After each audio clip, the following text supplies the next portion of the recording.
Hi, my name is Clayton Humphrey. I'm a project manager here at RetroFoam of Michigan. Some of the challenges that I help customers overcome within their home as far as heating and cooling is high energy costs, uncomfortability, drafts, all that type of stuff.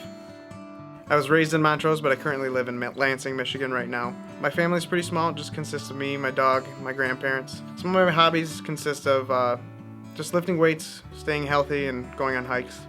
Before I was a project manager, I was on crew, so it gives me a little bit better insight to how your home's designed and how I can insulate your home better.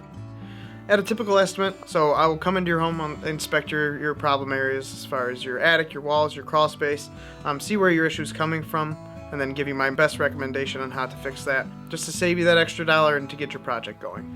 After reading our reviews and seeing how our customers react after install, it's definitely a good feeling as far as rewarding wise to see that something has changed and that they're saving money, they're more comfortable with in their home, and it's something that's going to last them a lifetime.